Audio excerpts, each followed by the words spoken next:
प्रभु जी प्रणाम। हाँ जी अनिल भाई बोलिए बोलिए। प्रभु जी, मेरे को ये पूछना है कि जैसे जब गुरु जी दीक्षा देते हैं तो वो अपने शिष्य का नाम क्यों बदल देते हैं? मतलब क्या कारण होता है नाम बदलने के पीछे? देखो नाम से जो है ना बहुत हमारा बहुत जुड़ा हुआ है ना। आपको नींद में भी अगर कोई बोल दे ना कि अनिल भाई तो आप उठ जाओगे। 100 लोग हम्म, सोए है ना तो जो अनिल भाई है ना वही उठेगा।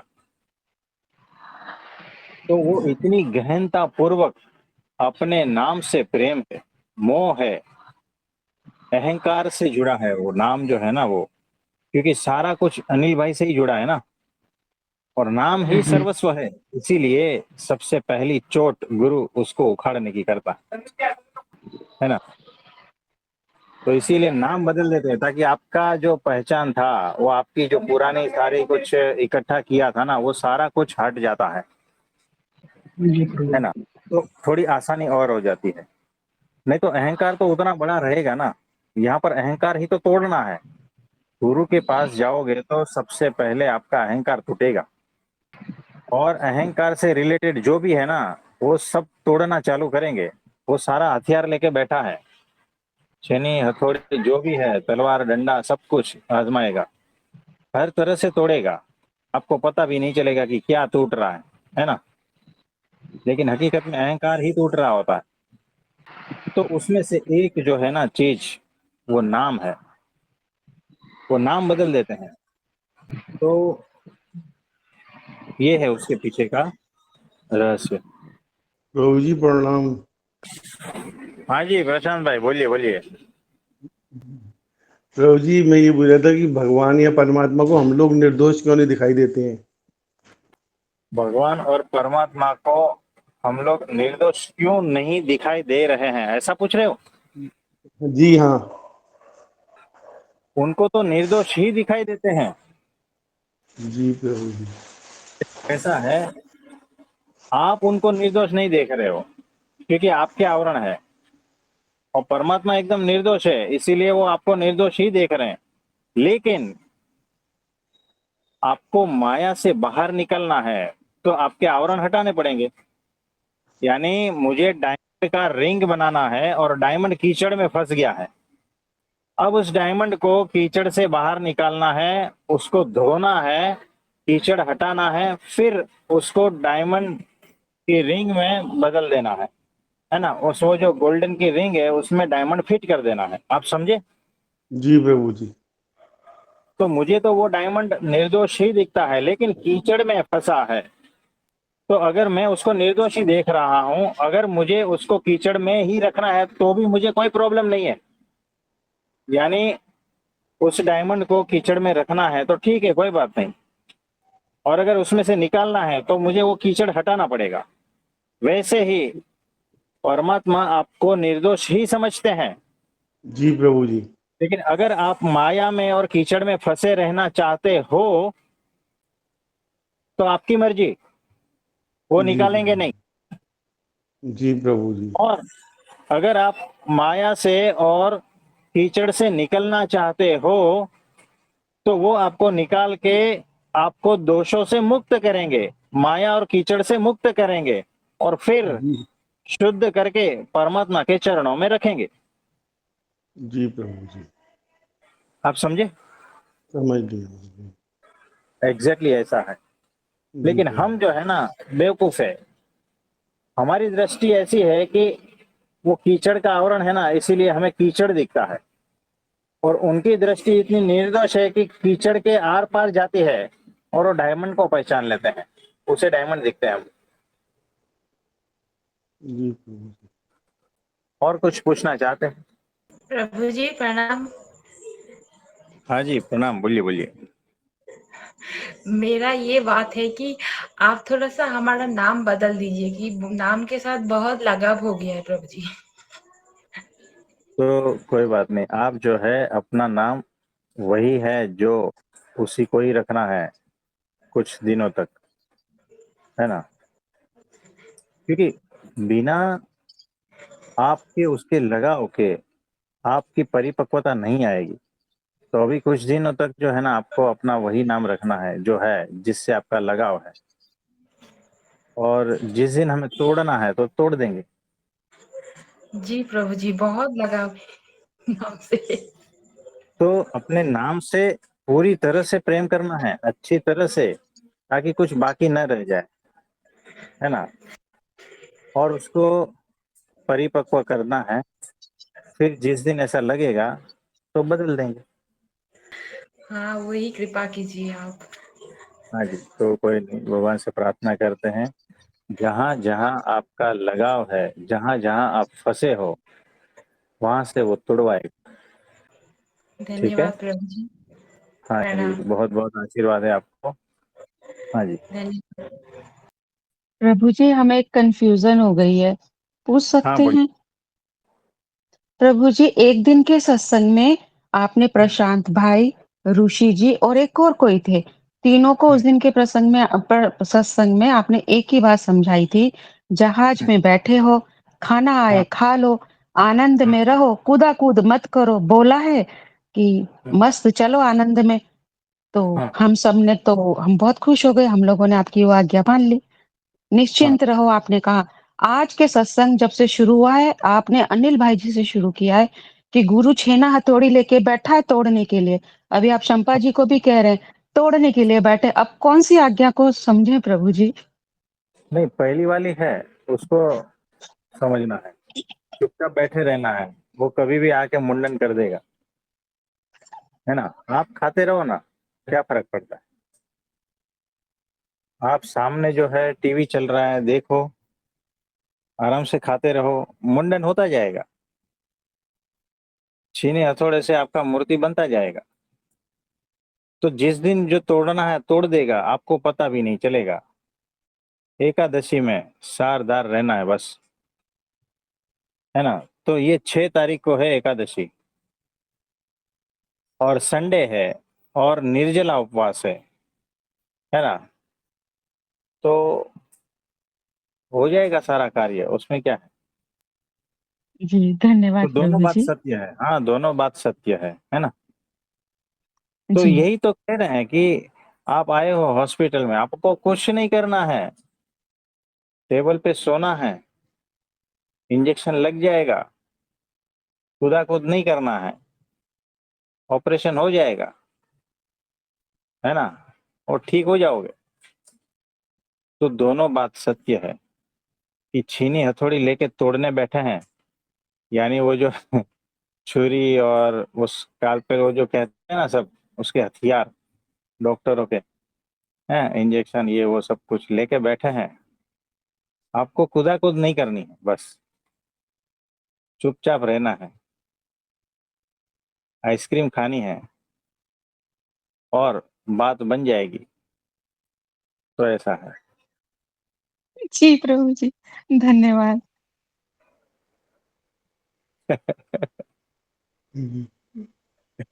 कोई बात नहीं, कोई बात। प्रणाम प्रभु जी। अरे मुकेश भाई बोलिए। प्रभु जी, एक छोटा सा क्वेश्चन पूछना था कि गुरु ने यदि किसी को शिष्य मान लिया है और हाँ। दूसरा कोई है जिनको अभी तक नहीं माना है, तो दोनों के ऊपर गुरु की प्रीति समान ही होती होगी ना? नहीं, बिल्कुल नहीं। जिसको शिष्य माना है ना, उसके ऊपर अधिक प्रीति होती है। जिसको शिष्य नहीं माना है तो ठीक है, उसको आता है, मिलता है, ठीक है, कोई बात नहीं। जैसे मेहमान आते हैं, हम कैसा उसका ये करते हैं, उसी तरह से। और जिसको शिष्य माना है, उसकी तो चमड़ी उछेड़ेंगे। हाँ, अरे प्रशांत भाई, आप सबसे पहले हंसे।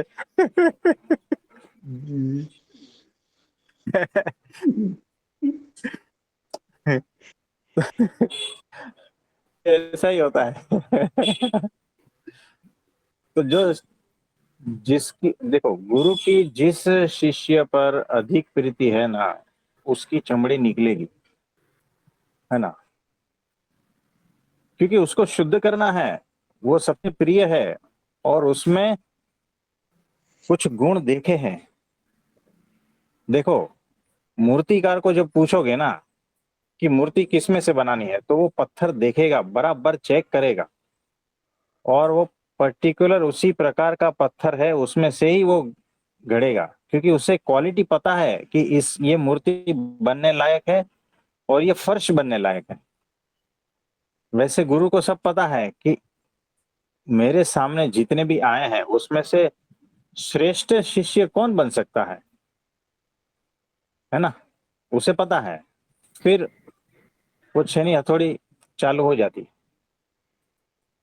क्योंकि उसे वो अधिक प्रिय है और उससे वो जो है ना मूर्ति बनाता है जिसमें परमात्मा प्रकट हो जाते हैं, ऐसा बना देता है।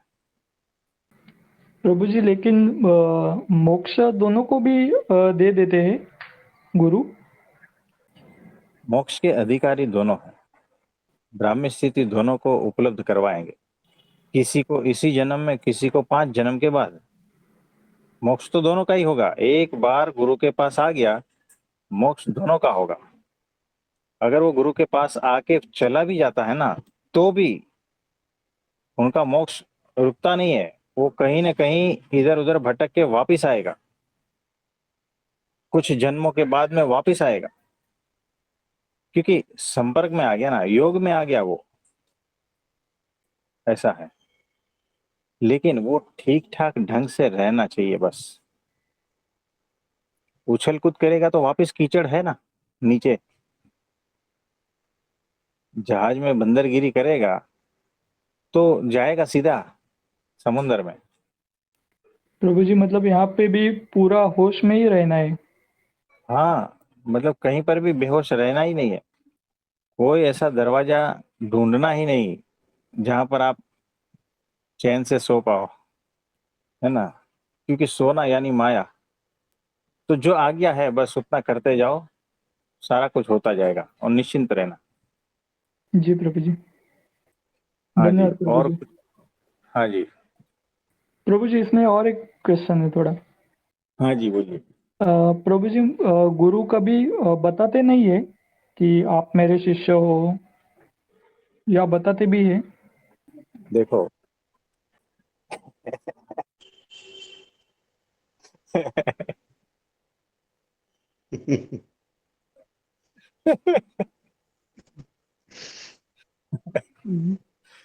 कोई बात नहीं, कोई बात नहीं।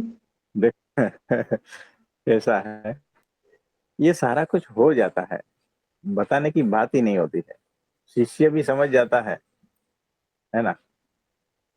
जी प्रभु जी।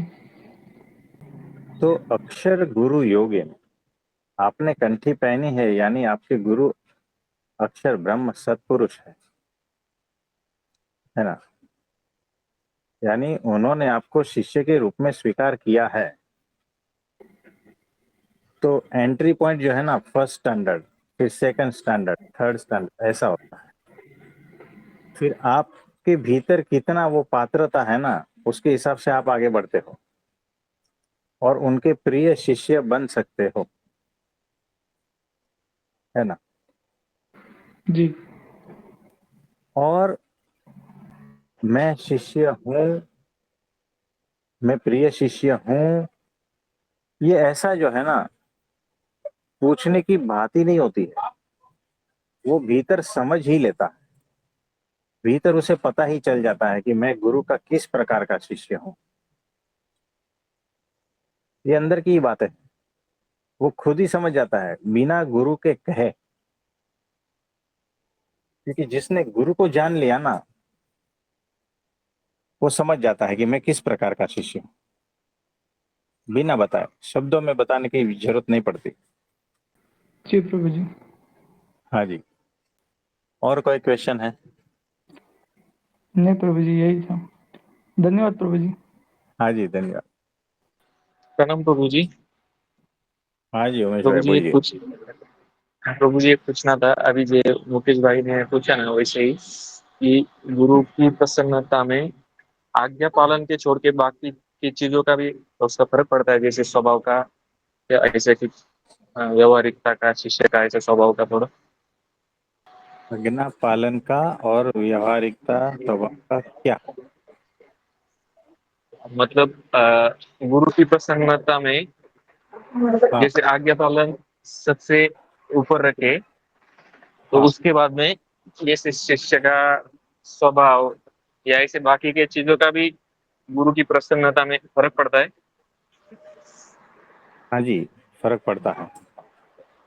वो क्वालिटी होती है ना। देखो कैसा है, एक होता है शिष्य जो नम्र है ना, वो नम्रता से पेश आता है। और दूसरा शिष्य होता है जो नम्र नहीं है, उद्धड़ है ना, यानी कुछ भी जी जी बोलता है और बहुत कुछ इधर उधर बोल देता है ना। दो प्रकार के शिष्य होते हैं, जी तो दोनों में किसका प्रसन्नता किसके ऊपर रहेगी? जो नम्र है उसके ऊपर, क्योंकि उसमें वो गुण है। तो जी गुण जी जिसमें ज्यादा है उस पर प्रसन्नता ज्यादा होगी, वो नेचुरल बात है। लेकिन जो नम्र है, जो बहुत कुछ ऐसा है, बहुत सारे गुण है, लेकिन अगर गुरु की आज्ञा का पालन नहीं करता है तो वो सारे जो गुण है ना, वो दोष में बदल जाते हैं, उसका कोई मतलब नहीं रहता। और जो उद्दंड है और जैसा आता है वैसा बोलता है, बहुत सारा कुछ है, लेकिन आज्ञा पालन में शूरवीर है, तो प्रसन्नता उस शिष्य पर रहेगी जो आज्ञा पालन करता है। तो यहाँ पर मुख्य आज्ञा पालन है, नेक्स्ट लेवल पर गुण दोष ये सारा कुछ आता है। आप समझे? जी जी बिल्कुल। हाँ जी। तो ये है, फिर वो धीरे धीरे उसमें परिवर्तन होता रहता है ना। वो आज्ञा पालन से जी धीरे धीरे उसमें गुणों में भी परिवर्तन होता रहता है, ऐसा है। तो मुख्य आज्ञा पालन है, वो प्रधान है, उसके नीचे बाकी सारी क्वालिटी आती है ना। जी प्रभु जी। तो प्रभु जी आज्ञा पालन का ऐसा है कि वो मतलब वो इतना वास्ट है कि कभी खत्म ही नहीं होगा, ऐसा भी है ना। बहुत छोटी छोटी में भी आज्ञा है, जैसे महंत स्वामी की हाँ भी आपकी भी। तो वो जितना वो एक्सट्रीम में जाएगा उतना ऐसा है ना, क्योंकि अभी देखो, एकादशी का वगैरह। हाँ जी हाँ बोलो। हाँ जी, तो देखो कैसा है, आज्ञा पालन में ही सारा कुछ समाया हुआ है। क्योंकि जिस दिन आपको ऐसा लगेगा करने की आज्ञा पालन नहीं करना है, उस दिन वो भीतर अहंकार है ना, वही बोल रहा है, यानी अहंकार अभी भी मौजूद है। अहंकार एंड तक नहीं चाहिए, इसीलिए आज्ञा पालन एंड तक, है ना। जी जी। और कुछ बोलना चाहेंगे? नहीं यही था प्रभु जी, आपने जैसे कहा ना, और देखो, कि शिष्य को थोड़ा सा पता भी चल जाता है, तो उसमें ये हाँ बातें आती है प्रभु जी। जैसे आप बोलते हैं ना ऐसे थोड़े थोड़े से इसमें, तो वो जब हम उसको सोचते हैं ना, तो अभी जैसे आपने हम्म, कहा कि शिष्य को अपने आप पता चल जाता है, तो वो फिर हमारे हर एक चीज में आता है। जैसे हर व्यवहार के बर्ताव में भी आता है वो, हम किससे कैसे बात कर रहे हैं, और कभी कभी तो क्या सोच रहे हैं ना, तभी भी फिर वो आता है कि गुरु जी हमारे साथ है, हम ये सोच रहे हैं। तो वहां तक आता है हाँ, वो। वो उतरता जाता है गुरु जो है ना। जो सुपात्र शिष्य है, जो श्रेष्ठ शिष्य है ना, उसमें उतर जाता है, वो गुरु बन जाता है, गुरु जैसा ही बन जाता है। वो जो शिष्य है ना, गुरु जैसा ही बन जाता है। तो देखो, शिष्य कैसा भी हो, मूर्ख हो, कुछ भी आता नहीं हो, बुद्धिहीन हो, है ना, और सारे आश्रम में सारे शिष्य से गया गुजरा हो, लेकिन अगर गुरु जैसा कहता है अक्षरश उसी का पालन करता है ना, तो गुरु की सबसे ज्यादा प्रीति उस शिष्य पर रहती है ना। आप समझे? जी प्रभु जी। तो आज्ञा पालन श्रेष्ठ है। आप में कुछ भी क्वालिटी नहीं है ना, कोई बात नहीं, सिर्फ एक आज्ञा पालन का गुण है ना, तो आप तर जाओगे और आप श्रेष्ठ हो जाओगे। आप में बुद्धि कुछ नहीं है, गुरु क्या बोलते हैं ना वो भी समझ नहीं पाते हो, शास्त्रों का कोई ज्ञान नहीं है, पढ़ने को भी नहीं आता है, लिखने को भी नहीं आता, कुछ भी नहीं आता। ये वेमन्ना था ना, आपने देखा था, क्या था उसके पास? कुछ भी नहीं था, कोई बुद्धि नहीं थी। सिर्फ इतनी ही बुद्धि काफी है कि मेरे गुरु ने कहा है ना, बस वो कर देना है। तो सुबह से रात हो गई थी, राम राम राम राम लिखता गया लिखता गया लिखता गया। पत्थर घिस गया, उंगली घिस गई, खून निकल गया, है ना। लेकिन मेरे गुरु ने कहा है ना, बस इससे अधिक बुद्धिशाली कोई नहीं है। जो बहुत अपनी बुद्धियों का प्रदर्शन करते हैं ना, बहुत ज्ञान झाड़ते हैं ना, उससे भी श्रेष्ठ वो है जो गुरु की आज्ञा का पालन करता है ना। तो गुरु देखो, भीतर से अत्यंत प्रसन्नता उस शिष्य पर ही होगी जो गुरु की आज्ञा का अक्षरशः पालन करता है, और उसकी प्रतीति शिष्य को भी होगी, और वो इस तरह से वो श्रेष्ठ, उसके भीतर भी जो है ज्ञान का प्रकाश फैलता जाता है, बिना कहे बिना कुछ किए, है ना। सिर्फ आज्ञा पालन से होता है ये सारा कुछ। तो आज्ञा पालन में, अक्षर ब्रह्म सत्पुरुष की आज्ञा पालन में बहुत बल है, बहुत ताकत है। अब समझे? जी प्रभु जी। 6 तारीख को है निर्जला, है ना, तो सभी का निर्जला, हमारा भी निर्जला ही है। तो प्रभु जी कभी कभी जब कुछ आता है ना दिमाग में, ऐसा भी लगता है पूछूं या नहीं पूछूं, और हाँ, फिर वो सोच का उस स्तर फिर थोड़ा सा व्यवहारिकता में आ जाता है उसमें, कि पूछूंगा तो फिर कैसा लगेगा ऐसा। जैसे अभी मुकेश हम्म, भाई ने सवाल पूछा था ना प्रभु जी, ये मुझे भी पूछना था, और वो मैं बहुत बार सोचा कि ऐसा सही रहेगा नहीं रहेगा। तो ये सही है ऐसा सोचना, तो गुरु क्या सोचेंगे, देखो तो ठीक है। ऐसा है कि पूछना है, पूछ लेना, बात खत्म। अगर उसका आंसर मिल जाता है खुद ही खुद, और रहस्य खुल जाते हैं, तो बात अलग है। नहीं तो पूछ लेना, नहीं समझ में आता है पूछ लेना, है ना। तो हम इसीलिए तो बार बार पूछते हैं कि किसी को कुछ पूछना है। किसी को में आप आए हो क्या? नहीं बताओ, आते हो किसी को में? इस सवाल ठीक है प्रभु जी, पर वो कभी कभी ऐसा रहता है ना, अभी जो जैसे कि गुरु, आप आपने बोला कि जैसे पीछे की कभी कभी शिष्य का व्यवहार से गुरु की अप्रसन्नता ऐसे हो जाती है कि शिष्य से बात तक करना होगा, वो ऐसा आता है ना, तो फिर वो नहीं, ऐसा कुछ नहीं होता है, वो बात अलग है, वो अलग संदर्भ में बताई थी, इसमें नहीं बताई थी। तो आप पूछ सकते हो, कोई प्रॉब्लम नहीं, है ना। और कुछ पूछना चाहते हैं? नहीं प्रभु जी। और वो सवाल के बारे में भी वो इसलिए है क्योंकि प्रभु जी फिर जैसे हम सोचते हैं ना कि अभी मिल गया ये प्राप्ति का विचार वगैरह, उसमें थोड़ा सा जैसे आगे जाते हैं, तो फिर ये माया का कैसा आता है बीच में कि जैसे आपने बोला था पहले गुरु से पूछ तो लीजिए आपको शिष्य माना भी है, तो फिर वो अचानक से ऐसा दम हो जाता है।